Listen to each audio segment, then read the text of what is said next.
Hello and welcome to Camp Xbox. The recent cancellation of Perfect Dark is a huge disappointment, and I thought it would be a great time to revisit the original Perfect Dark, the start of a franchise that I don't think has gotten enough time to shine. In 2000, it was a major success on the Nintendo 64, but in 2010, it was remastered for Xbox Live Arcade, and I recently revisited it and played through it again. So let me break down how I felt about it with a review along with some history. All footage was captured off of an Xbox 360, except when noted, and I'd like to thank my YouTube channel members for their support. And let's go ahead and hop into the history of this one.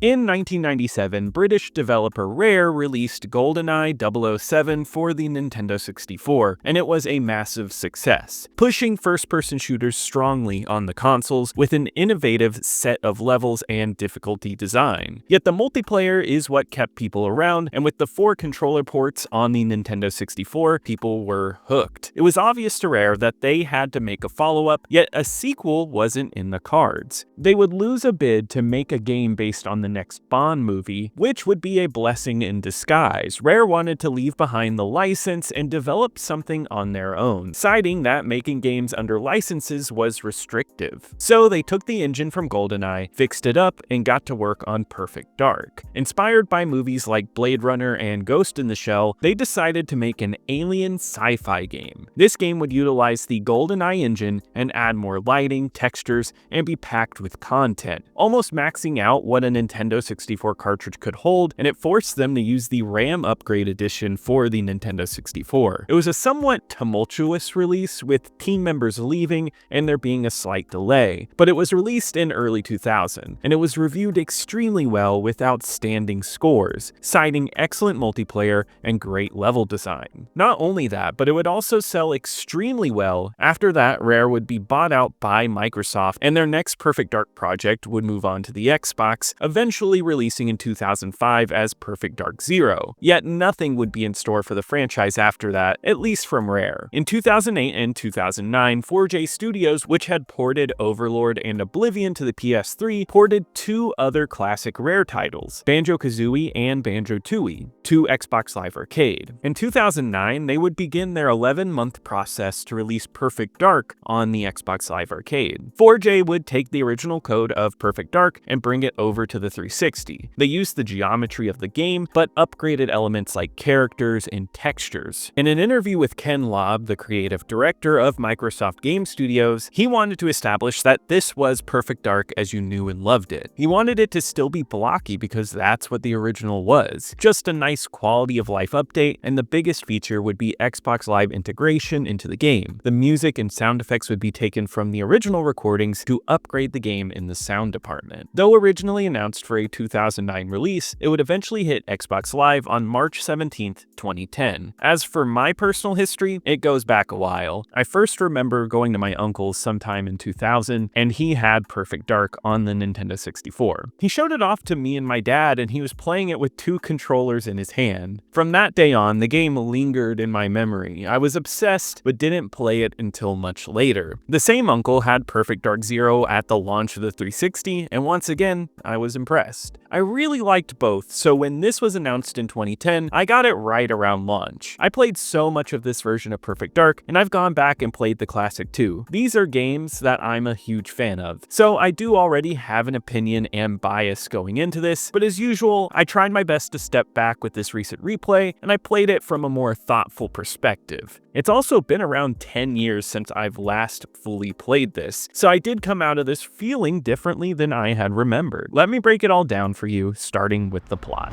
Did you think we were a little heavy-handed? Nah.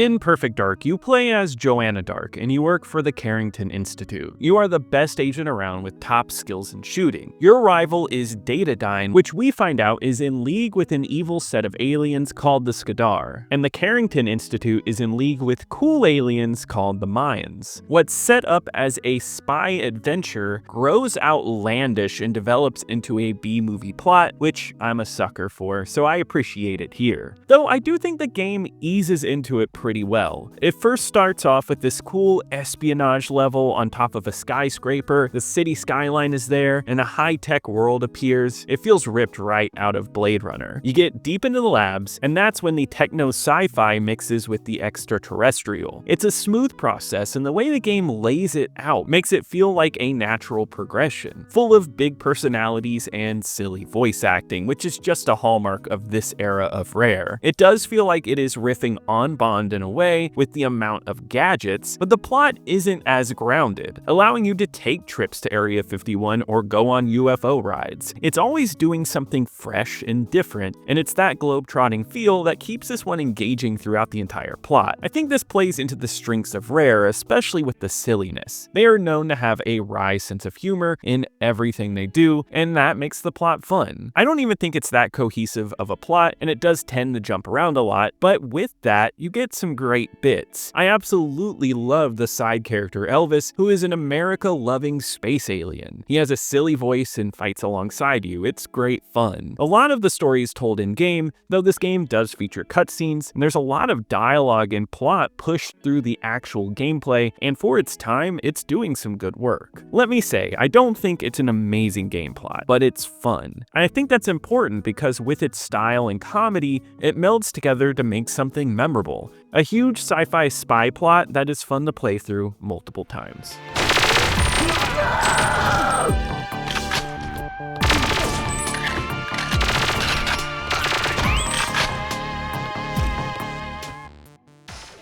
I love a good remaster that doesn't set out to rebuild a game fully. Keep that nostalgic feeling of the past, but update it with some modern touches such as controls, which is precisely what you get here. This game is divided into a variety of levels, each with 3 difficulty settings. This does not mean that they just have more enemies or that you take more damage. The different difficulties all come with new goals, and it gets more and more complex. I always found that the idea here was to learn the game on the normal difficulty and then ramp up after you learn the level layout. I love this design, and I think it's an easy way to bake in replayability into every level. This is a first-person shooter, but instead of making it like Halo or Call of Duty, they kept the aiming scheme. Your movement and aiming almost feel free of each other, where your movement isn't quite determined by where you're aiming, except when turning. Your gun moves freely in an open area in front of you. I like that this stayed, and I think it would have changed the gameplay of the levels if it were changed otherwise. This game does have an auto-aim feature that helps you lock on the enemies, which does make it a bit easier. However, I do find the scoped weapons to be finicky when zooming, and it's all around a bit touchy, so the aiming is certainly not perfect. There is something satisfying about shooting in this game overall, with some awesome feedback. On top of that, you get a ton of gadgets and weapons. The aliens have a whole mix of different weapons on top of what's already there. All have alternate firing modes, and it's a game that feels like it gives you so much choice based on how you tackle things. Weapons like the famous laptop gun allows you to shoot with it, but also use it as a sentry gun, waiting for an enemy to turn the corner so it can shoot. Inventive ideas like this are what made this game stand out at the time, but it still works effectively today. Not only weapons, but a large number of gadgets are implemented, and it's done well. I think the coolest part of being a spy is using all the technology, and here you'll hack devices and cars. You'll take snapshots with remote-controlled robots, and there is a bunch of different enemy scanners. All get good use in each level, and sifting through your inventory is so much better here. The controls get a much-needed overhaul, and it feels better than ever to play. Everything gets its own button,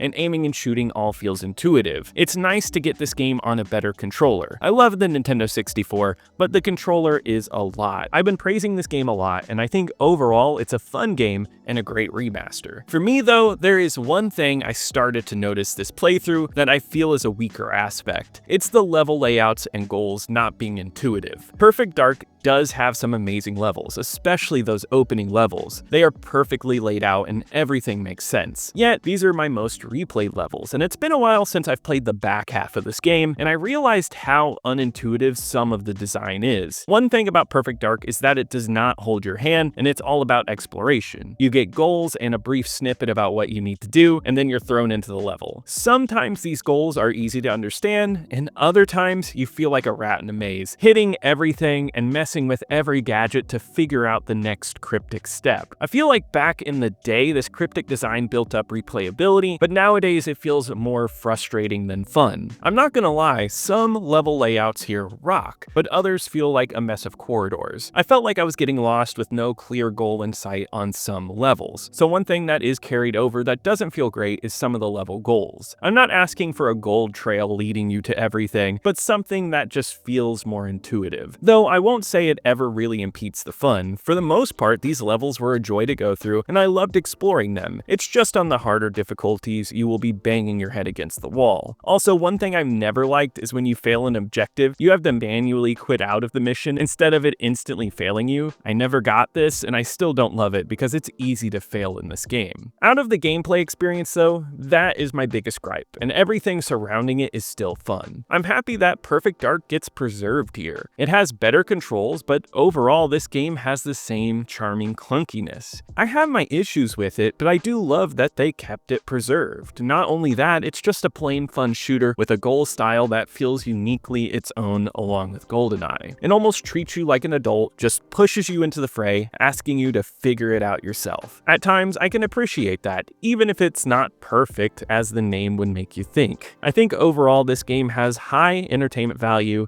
in the gameplay department.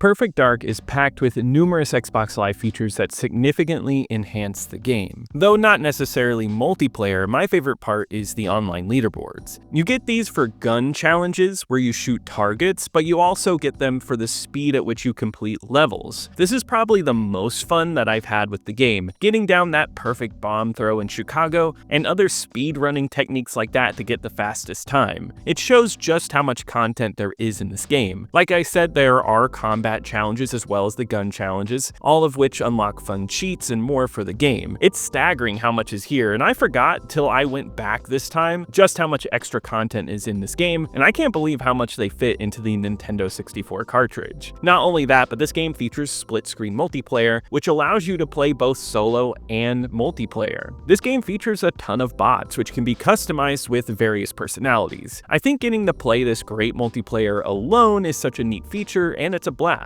Not only that though, there are a ton of combat challenges that are specific bot matches with different bots, and you have to beat them all. There is an achievement tied to doing these, and it gets tough as nails, but it's a fun extra to this game. This game also features co-op, which is always fun to do, but it also has counter-operative mode. This allows one person to play as Joanna, but the other person can switch between the enemies in the game and try to kill the leader. This is inventive for 2000 and is still fresh today. It reminds me of the Left 4 Dead Versus mode. It's not substantial, but I just like the idea, and I think it's a great part of this game. Much like GoldenEye, Rare knew that multiplayer was a huge part of making this successful. The base game here is awesome, and it's replicated well on the 360. Not only that, but now it has Xbox Live integration for multiplayer and plenty of leaderboards. It gives it that modern touch without destroying the legacy this game built, making it so the multiplayer holds up as one of the best parts of this game.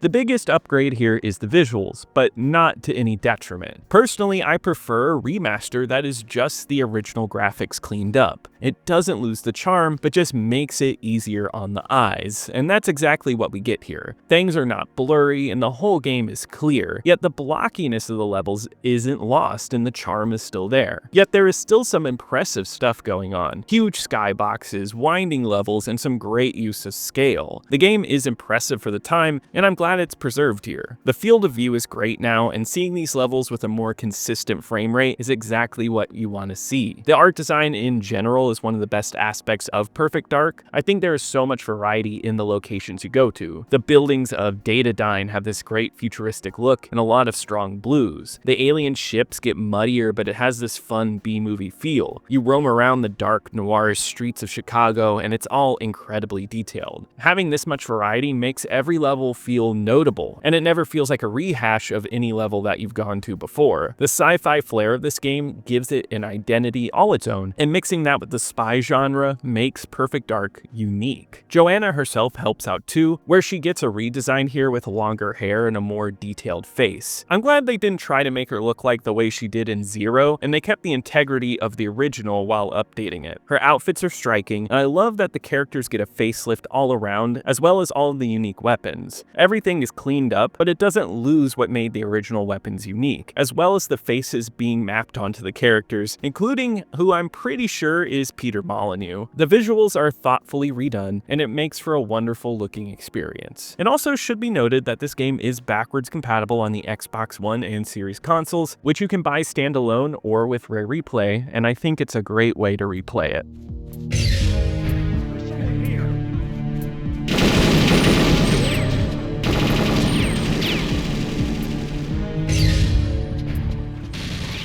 Along with the visuals, I think what makes Perfect Dark stand out is its music. Originally started by Graham Norgate, Grant Kirkhope took up the charge after he left. So I think here you get a mix of two different sensibilities that I love. The thumping bass and odd percussion of GoldenEye are here, but the strong, playful synths are also brought in by Grant. The drums make it feel like the future, but the synths give it this playful sci-fi feel. It gives this game a lovely sheen. Every level delivers something new with its ideas, and these songs have been stuck in my head for a while. Some of these tracks are my favorites in gaming, and they add a strong feeling of the future that this game delivers. Not only that, but the sound effects are equally as good. The punchy sounds of all the guns is satisfying, same with your fists swinging in the air. It's all great touches to fill out the world, and they are clearer now than ever on the 360. Same with the voices, though I gotta admit these are not amazing. You can't make accusations like that without evidence. I assume that you have some. This is a recording of a meeting between Trent and the other conspirators. It seems overwhelming. I'm in your hands. What do we do now? This game, like a lot of Rare titles, pulled from employees at Rare rather than using professional voice actors. I think at times this makes the voice acting hokey, but I have to say, that's kinda charming here. Bad guys over-deliver their lines, and Joanna is almost laid back in her delivery. I think it adds to this B-movie feeling, but also makes every voice here feel unique, and it's part of the fun. Briefly, I want to talk about the achievements, which have no impact on the final score, but are always fun to talk about. There are 20 achievements, and since this is an arcade game, it's only worth 200 gamer score, which is crazy to me since this game had more content than some AAA titles of the time. There are your basic achievements for completing the game on multiple difficulties. There's ones tied to multiplayer, like playing on all the classic maps, which can all be done locally with bots. You need to get kills with every weapon in the game, but for the most part, this game is fairly simple as far as achievements go, except for two, which are the reasons that I never attempted the 100% for this game. There's Prime Target and Crowning Glory. Prime Target has you completing all challenges up to the number 29. Some of these challenges are extremely hard. I know that I could go for this one, but it is a time sink and not where I want to spend most of my time in game. Though I do like that they got this achievement in here to get people trying out the multiplayer side of the game and facing off against all the bots. Then there is Crowning Glory, which is the rarest achievement on True Achievements. It has only 873 tracked people having it, with over 100,000 tracked gamers. This game comes with a bunch of in-game achievements called crowns, and you have to earn all of these to get this one achievement. These are rewarded for doing special feats in multiplayer and story. Most of them are for speedrunning certain objectives or beating the levels on the hardest difficulty with free aim on. I went for this achievement back in the day, and I forget which crown broke me, but I knew the struggle was not worth it, and it seems that it was this way for a lot of people. So this achievement list is pretty solid for the most part, but I wouldn't say it's a great one if you're looking for a 100%. Perfect Dark is one of those games that, in my eyes, is a classic. It has an awesome visual aesthetic and sound design that creates a world of its own. Unique in so many ways, and infinitely fun to replay and knock out objectives in the harder difficulties. Whether you play the great multiplayer or just the story, there is so much more on offer here. The remaster only takes a great game and elevates it to look and run better. The biggest issue I had going back to this one was the cryptic level design that requires a guide to figure out without a lot of trial and error. I'm experienced at this game too, and I'm sure this felt doubly so for those not in tune with the game. I think that's the only real thing that holds this game back though, otherwise it's a blast to return to. On my Xbox Live ranking list where I rank every arcade game I've covered on the channel, this one goes in at number 2 of the 15 I've covered. I put it above the Maw because I think Perfect Dark holds much more replay value, but I put Peggle at number 1 because Peggle is so addictive. Perfect Dark has some issues in its design, but I think Peggle all around is just an excellent game at all times.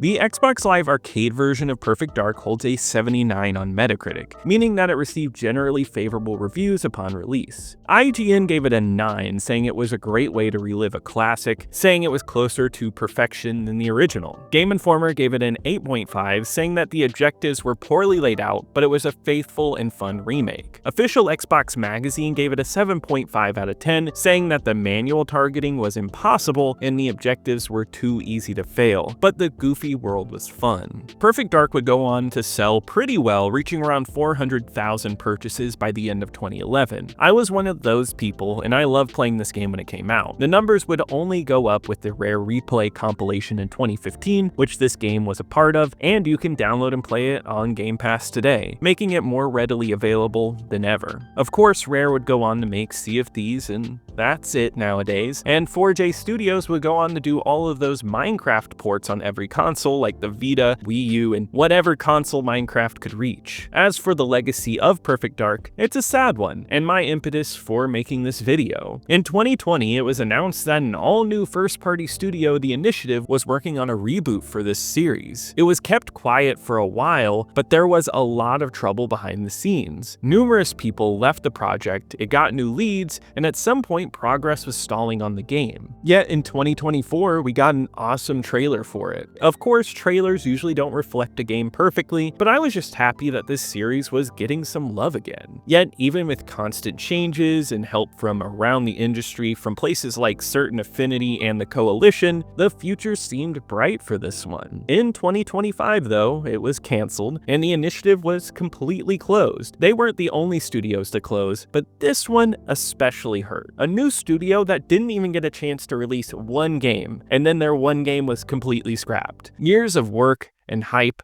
just went down the drain. I know games deal with development issues, and in a time when games take longer and longer to make, the time sink can be brutal and it can feel like a financial loss. Yet when we cancel games and franchises this easily with tons and tons of work in them, we lose so much art, creativity, and time. It just makes it all feel pointless in a way. Creativity is squandered and vision is never realized. I just hope we can shift from this and go back to being excited for new releases from Xbox. Yet, we do have these classic games to return to and love. Perfect Dark still has a huge fan base, and the original is held in very high regard. I know many people out there consider this franchise to be one of the best. On Backlogged, it holds a 3.9 with over 700 plays, and people do have issues with the objectives, but many talk about how fun of an experience it is, and I'm happy that it's easier to play than ever. Let me know about your time with this franchise in the comments below. I would love to hear from you. Everybody's opinion is important. If you enjoyed this video, be sure to leave a like. It really helps me on the algorithm. Subscribe to keep up with more retro Xbox content,